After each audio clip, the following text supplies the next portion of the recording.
കോൺഗ്രസ് ഇത്തവണ മറ്റൊരു പരീക്ഷണത്തിന് കൂടി തയ്യാറാകുന്നു എന്നതാണ്. എന്താണ് ആ പരീക്ഷണം? അതായത് CPM പലപ്പോഴും പരീക്ഷിച്ചിട്ടുള്ളതാണ് വിജയസാധ്യത കുറഞ്ഞ ഇടങ്ങളിൽ പൊതു സ്വതന്ത്രരെ രംഗത്തിറക്കുക. പൊതു സ്വതന്ത്ര രംഗത്ത് വന്നു കഴിഞ്ഞാൽ ആ മേഖലയിൽ ഒരു അട്ടിമറിക്ക് സാധ്യതയുണ്ട് എന്ന ഇടതുപക്ഷത്തിൻ്റെ കണ്ടുപിടുത്തമാണ്. ഇടതുപക്ഷം തെരഞ്ഞെടുപ്പ് പരീക്ഷണശാലയിൽ വിജയിപ്പിച്ചെടുത്ത ഒരു തന്ത്രമാണിത്. അത് പലപ്പോഴും ഇടതുപക്ഷത്തിന് നേട്ടമുണ്ടാക്കിയിട്ടുണ്ട്. പക്ഷേ ഇത്തവണ അത് കോൺഗ്രസ് ആ തന്ത്രം ഏറ്റെടുക്കുന്നു എന്നതാണ് പ്രധാനപ്പെട്ട കാര്യം. ചില മണ്ഡലങ്ങളിൽ സസ്പെൻസ് എന്ന് നമ്മൾ തുടക്കത്തിൽ സൂചിപ്പിച്ചതാണ്. ചില സസ്പെൻസ് സ്ഥാനാർത്ഥികൾ കടന്നു വന്നേക്കാം. അത് ചില സാമൂഹിക പശ്ചാത്തലമുള്ള പൊതുമണ്ഡലത്തിൽ അറിയപ്പെടുന്ന സ്വീകാര്യതയുള്ളവർ ഈ തരത്തിൽ സ്ഥാനാർത്ഥിയായി വരാനുള്ള സാധ്യത നിരവധിയാണ്. സ്വതന്ത്ര പരീക്ഷണത്തിന് ഇത്തവണ കോൺഗ്രസും വിജയസാധ്യത കുറഞ്ഞ ഇടങ്ങളിൽ പൊതു സ്വതന്ത്രരെ മത്സരിപ്പിക്കാനാണ് നീക്കമുണ്ടാവുന്നത് എന്നതാണ് പ്രധാനപ്പെട്ട കാര്യം.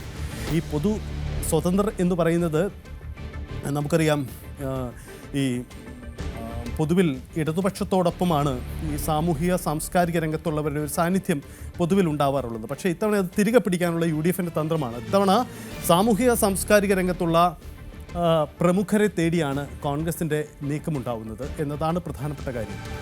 പരമ്പരാഗത ഇടതുകോട്ടകളെ ഈ സാമൂഹ്യ രംഗത്തെ പ്രമുഖരെ തേടി കോൺഗ്രസ് നടക്കുകയാണ്. ഒപ്പം ഇടതുകോട്ടകൾ പിടിക്കാനുള്ള ഒരു പുതിയ തന്ത്രം കൂടിയായിട്ടാണ് ഇത് മാറ്റുന്നത്. ഈ സ്ഥാനാർത്ഥി പട്ടികയിലെ സസ്പെൻസിലേക്ക് നമ്മൾ പറയുമ്പോൾ ഏറ്റവും പ്രധാനപ്പെട്ടതായി കൂടി മാറുന്നത് ഈ പൊതു സ്വതന്ത്രരുടെ സാന്നിധ്യമാണ്. അതായത് കോൺഗ്രസ് ഇത്തവണ മുന്നിൽ കാണുന്നത് സ്ഥാനാർത്ഥി പട്ടികയിലെ ഈ വമ്പൻ സസ്പെൻസാണ്. ഈ സസ്പെൻസിൽ ഏറ്റവും പ്രധാനപ്പെട്ടത് പൊതു സ്വതന്ത്രരുടെ സാന്നിധ്യം എന്ന പ്രധാനപ്പെട്ട കാര്യം കൂടിയാണ്. കാരണം പൊതു സ്വതന്ത്ര കളത്തിലിറങ്ങുന്നതോടുകൂടി മുന്നണിയുടെ സ്ഥാനാർത്ഥിക പട്ടികയ്ക്ക് പൊതുവിലൊരു സ്വീകാര്യത ഉണ്ടാവുന്നു. അവരുടെ വിജയസാധ്യതയ്ക്കപ്പുറം ആ സ്വീകാര്യത പൊതുവായി സംസ്ഥാനത്ത് പ്രതിഫലിക്കുമെന്നതാണ്.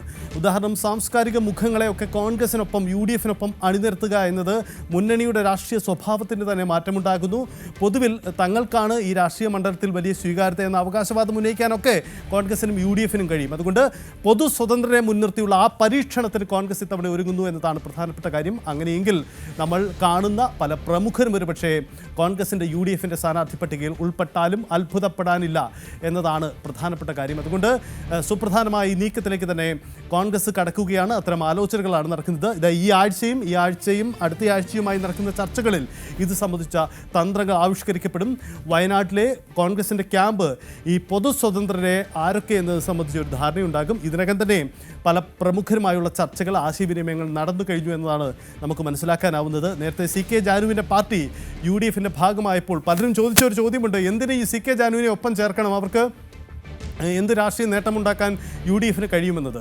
അപ്പോൾ CK ജാനുവിൻ്റെ പാർട്ടി ഉണ്ടാക്കുന്ന അണികളുടെ ബലത്തിനപ്പുറം CK ജാനു UDFിന് ഭാഗം എന്ന ഒരു രാഷ്ട്രീയ സന്ദേശം മുൻനിർത്തുക എന്നതാണ് UDF നേട്ടമായി കരുതുന്നത്. അതുതന്നെയാണ് ഈ പൊതു സ്വതന്ത്രരുടെ കാര്യത്തിലും കോൺഗ്രസ് മുന്നോട്ട് വയ്ക്കുന്ന രാഷ്ട്രീയ തന്ത്രം എന്നതാണ് പ്രധാനപ്പെട്ട കാര്യം.